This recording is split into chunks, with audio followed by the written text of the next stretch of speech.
परम सन्मानियो गुरु रूप गुरु खालसा साध संगत जी, वाहिगुरु जी का खालसा वाहिगुरु जी की फतेह।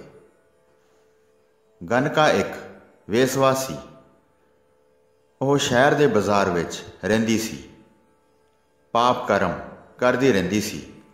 ਉਸਦੇ ਰੂਪ ਤੇ ਉਸਦੀ ਜਵਾਨੀ ਤੇ ਸਭ ਵਿਕਦੇ ਸਨ। ਉਹ ਪਾਪਾਂ ਦੀ ਪੰਡ ਬੰਨੀ ਜਾਇਆ ਕਰਦੀ ਸੀ। ਜਦੋਂ ਹੀ ਤਰਕਾਲਾਂ ਪੈਂਦੀਆਂ ਤਾਂ ਉਸਦੇ ਘਰ ਰੌਣਕ ਹੁੰਦੀ।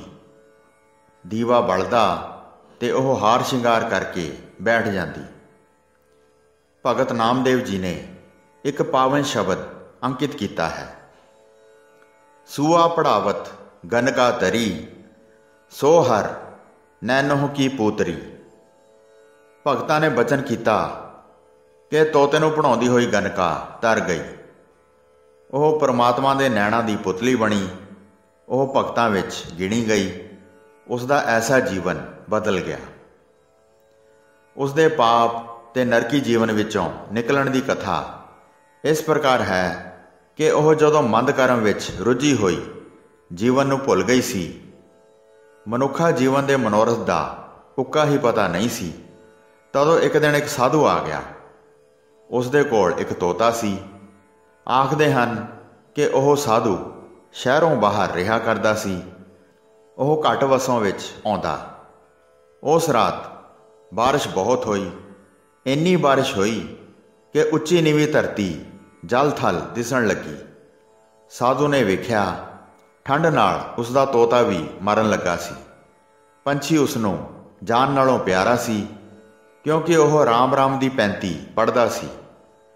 ਉਸਨੇ ਤੋਤੇ ਦੇ ਪਿੰਜਰੇ ਨੂੰ ਚੁੱਕਿਆ ਤੇ ਸ਼ਹਿਰ ਵੱਲ ਤੁਰ ਪਿਆ।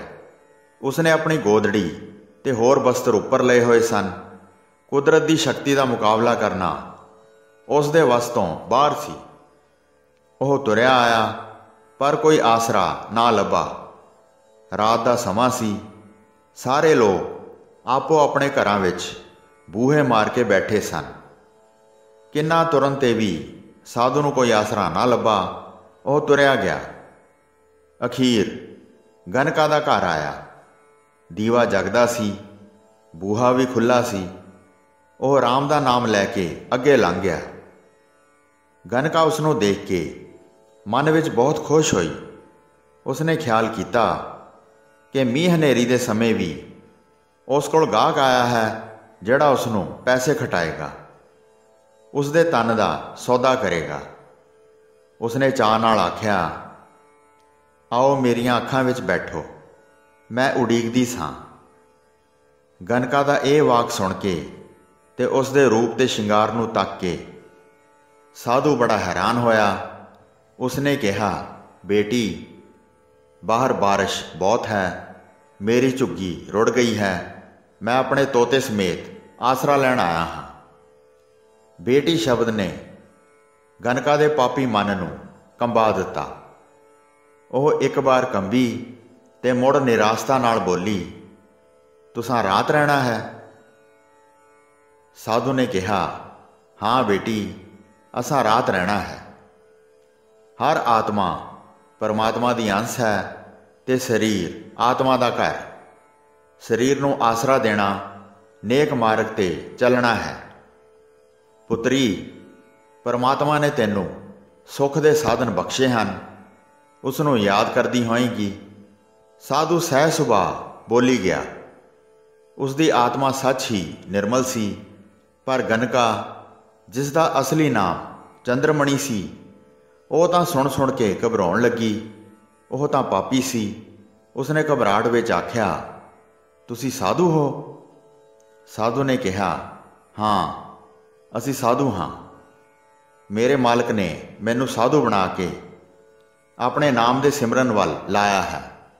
ਉਹ ਮਾਲਕ ਜਿਹੜਾ ਸਭ ਦਾ ਕਰਤਾ, ਹਰਤਾ, ਜੀਵਨ ਦਾਤਾ, ਅੰਨਦਾਤਾ ਹੈ।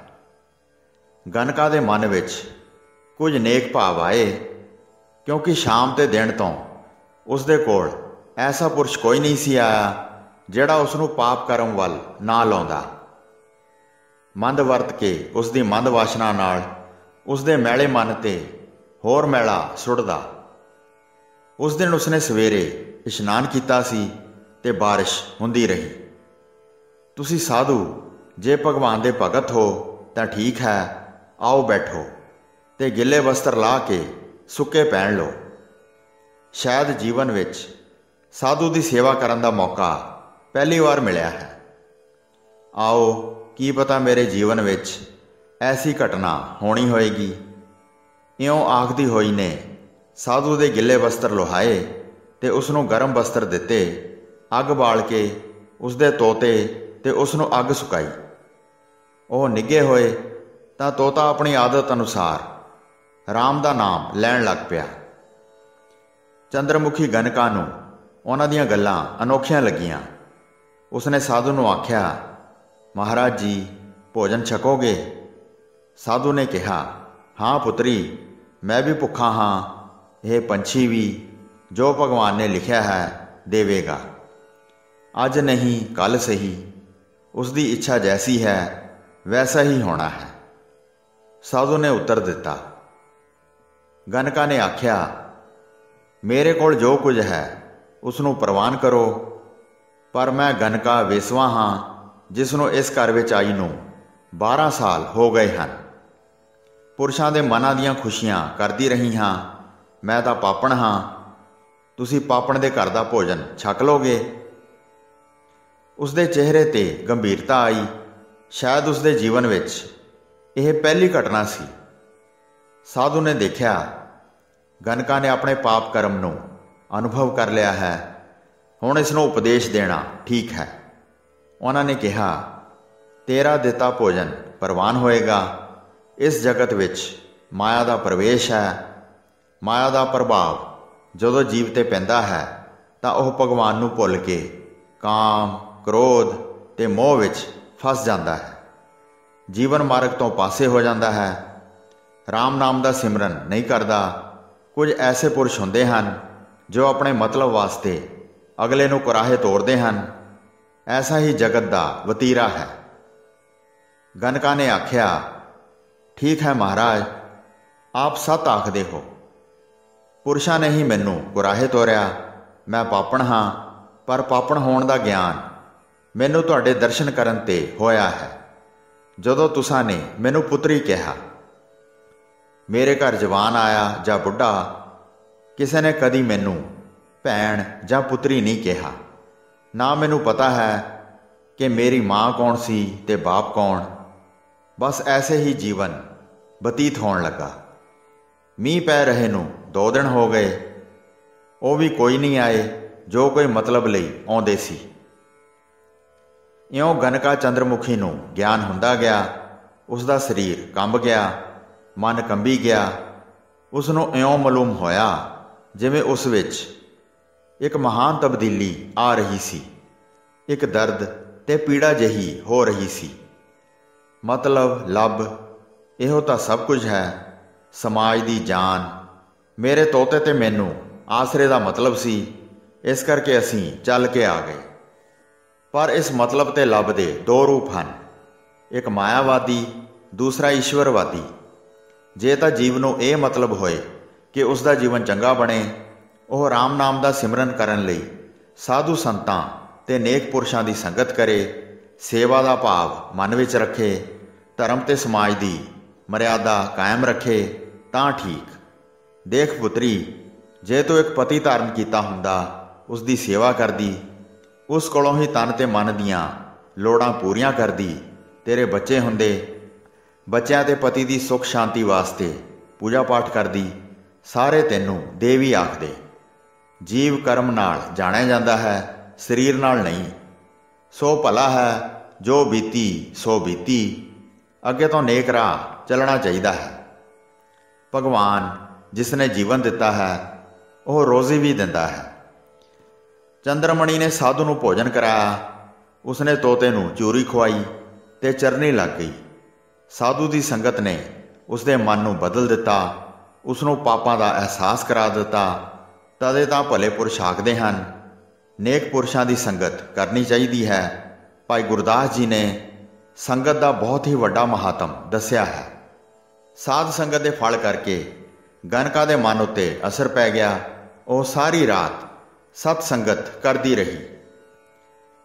ਅਗਲੇ ਦਿਨ ਫਰਕਾ ਲੱਗਾ, ਆਕਾਸ਼ ਨਿਰਮਲ ਹੋ ਗਿਆ, ਧੁੱਪ ਲੱਗੀ ਤੇ ਸਾਧੂ ਨੇ ਤੁਰਨ ਦੀ ਤਿਆਰੀ ਕੀਤੀ ਤਾਂ ਗਨਕਾ ਚੰਦਰਮਣੀ ਨੇ ਬੇਨਤੀ ਕੀਤੀ, ਮਹਾਰਾਜ ਜੀ, ਇਹ ਪਰਉਪਕਾਰ ਕਰੋ, ਮੈਨੂੰ ਤੁਸੀਂ ਆਪਣਾ ਤੋਤਾ ਦੇ ਜਾਓ। ਮੈਂ ਇਸ ਕੋਲੋਂ ਰਾਮ ਨਾਮ ਸੁਣਿਆ ਕਰਾਂਗੀ, ਇਸ ਨੂੰ ਪੜ੍ਹਾਇਆ ਕਰਾਂਗੀ। ਐਸਾ ਹੀ ਕਾਰਜ ਕਰੋ। ਚੰਗਾ ਤਾਂ ਇਹ ਹੈ ਕਿ ਤੁਸੀਂ ਰਹੋ।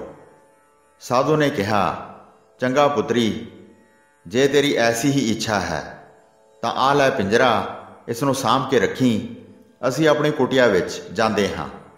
ਤੇਰੇ ਘਰ ਰਹਿਣ ਤੇ ਲੋਕ ਤੇਰੀ ਮੇਰੀ ਦੋਹਾਂ ਦੀ ਨਿੰਦਾ ਕਰਨਗੇ। ਲੋਕ ਨਿੰਦਾ ਕਰਾਉਣੀ ਉਚਿਤ ਨਹੀਂ ਹੁੰਦੀ। ਅਸੀਂ ਚੱਲਦੇ ਹਾਂ। ਇਹ ਆਖ ਕੇ ਮਹਾਤਮਾ ਚਲੇ ਗਏ। ਉਹ ਆਪਣਾ ਤੋਤਾ ਛੱਡ ਗਏ। ਉਹ ਬੀਬਾ ਤੋਤਾ ਰਾਮ ਦਾ ਨਾਮ ਬੋਲਦਾ। ਗਣਕਾ ਆਖਦੀ, ਬੋਲ ਗੰਗਾ ਰਾਮ, ਰਾਮ ਰਾਮ। ਗਨਕਾ ਚੰਦਰਮਣੀ ਨੂੰ ਐਸੀ ਲਗਨ ਲੱਗ ਗਈ ਕਿ ਉਹ ਰਾਤ ਦਿਨੇ ਗੰਗਾ ਰਾਮ ਨੂੰ ਰਾਮ ਨਾਮ ਦੀ ਪੱਟੀ ਪੜ੍ਹਾਉਣ ਲੱਗੀ। ਉਸ ਦਾ ਮਨ ਪਾਪ ਕਰਮ ਵੱਲੋਂ ਮੁੜ ਪਿਆ। ਉਸਨੇ ਰਾਮ ਨਾਮ ਦੀ ਧੁਨ ਲਾਉਣੀ ਸ਼ੁਰੂ ਕਰ ਦਿੱਤੀ। ਹੌਲੀ ਹੌਲੀ ਉਸ ਦੀ ਬੈਠਕ ਖਾਲੀ ਰਹਿਣ ਲੱਗੀ। ਰਾਮ ਨਾਮ ਗੂੰਜਣ ਲੱਗਾ। ਤਨ ਤੇ ਮਨ ਦੀ ਸੁੱਧ ਨਾ ਰਹੀ। ਉਹ ਭੁੱਖੀ ਹੀ ਰਾਮ ਨਾਮ ਜਪੀ ਜਾਣ ਲੱਗੀ। ਚੰਦਰਮਣੀ ਗਣਕਾ ਦਾ ਸਿਦਕ ਦੇਖ ਕੇ ਭਗਵਾਨ ਜੀ ਪ੍ਰਸੰਨ ਹੋ ਗਏ। ਉਹਨਾਂ ਨੇ ਚੰਦਰਮਣੀ ਨੂੰ ਆਪਣੇ ਕੋਲ ਸੱਦਣ ਵਾਸਤੇ ਇੱਕ ਬਹਾਨਾ ਬਣਾ ਲਿਆ। ਉਹ ਬਹਾਨਾ ਇਹ ਸੀ ਕਿ ਪਿੰਜਰੇ ਵਿੱਚ ਸੱਪ ਦਾ ਰੂਪ ਧਾਰਨ ਕਰਕੇ ਆਪਣੇ ਕਾਲਦੂਤ ਨੂੰ ਭੇਜਿਆ। ਉਸਨੇ ਪਹਿਲਾਂ ਤੋਤੇ ਨੂੰ ਡੰਗ ਮਾਰਿਆ। ਉਸਦੀ ਰੂਹ ਨੂੰ ਪਹਿਲਾਂ ਭੇਜ ਕੇ ਮੁੜ ਬੈਠਾ ਰਿਹਾ। ਗਨਕਾ ਉੱਠੀ। ਉਸਨੇ ਤੋਤੇ ਨੂੰ ਬੁਲਾਇਆ, ਬੋਲ ਗੰਗਾ ਰਾਮ, ਰਾਮ ਨਾਮ। ਪਰ ਅੱਗੋਂ ਕੋਈ ਆਵਾਜ਼ ਨਾ ਆਈ। ਉਸਨੇ ਹੱਥ ਪਿੰਜਰੇ ਵਿੱਚ ਪਾ ਕੇ ਤੋਤੇ ਨੂੰ ਹਿਲਾਇਆ ਤਾਂ ਸੱਪ ਨੇ ਡੰਗ ਮਾਰਿਆ। ਉਸ ਵੇਲੇ ਉਸਦੀ ਰੂਹ ਸਰੀਰ ਨੂੰ ਛੱਡ ਗਈ। ਉਸਦੀ ਰੂਹ ਦੇ ਵਾਸਤੇ ਬਿਬਾਨ ਆਇਆ। ਨਰਸਿੰਗੇ ਵੱਜੇ। ਸੰਖਾਂ ਦੀ ਧੁਨ ਵਿੱਚ ਉਹ ਮਾਤਲੋਕ ਤੋਂ ਸਵਰਗ ਲੋਕ ਨੂੰ ਚਲੀ ਗਈ। ਭਾਈ ਗੁਰਦਾਸ ਜੀ ਫਰਮਾਉਂਦੇ ਹਨ, ਗਈ ਬੈਕੁੰਠ ਬਿਬਾਨ ਚੜ੍ਹ, ਨਾਉ ਨਰਾਇਣ ਛੋਤ ਅਛੋਤਾ, ਠਾਉ ਨਿਥਾਵੇਂ ਮਾਣ ਮਣੋਤਾ। ਬਿਬਾਨ ਤੇ ਅਰੁੜ ਹੋ ਬੈਕੁੰਠ ਜਾ ਪੁੱਜੀ। ਤਾਂ ਤੇ ਈਸ਼ਰ ਦਾ ਨਾਮ ਛੋਤਾ ਤੋਂ ਅਛੋਤ ਭਾਵ ਨਿਰਦੁਖਣ ਹੈ। ਕੋਈ ਜਪੇ ਸਭ ਦਾ ਉਧਾਰ ਕਰਦਾ ਹੈ। ਜਿਹਾ ਖੱਤਰੀ ਬ੍ਰਾਹਮਣ ਸੂਦ ਵੈਸ, ਉਦਰੇ ਸਿਮਰ ਚੰਡਾਲ। ਨਾਮ ਐਸੀ ਰਸਾਇਣ ਵਸਤੂ ਹੈ। ਨਾਮ ਹੀ ਨਿਥਾਵਿਆਂ ਦਾ ਥਾਉ ਤੇ ਨਿਮਾਣਿਆਂ ਦਾ ਮਾਣ ਹੈ। ਹੋਈਆਂ ਭੁੱਲਾਂ ਚੁੱਕਾਂ ਦੀ ਖਿਮਾ ਬਖਸ਼ਣੀ ਜੀ। ਦਾਸ ਨੂੰ ਆਗਿਆ ਦਿਓ। ਵਾਹਿਗੁਰੂ ਜੀ ਕਾ ਖਾਲਸਾ, ਵਾਹਿਗੁਰੂ ਜੀ ਕੀ ਫਤਿਹ।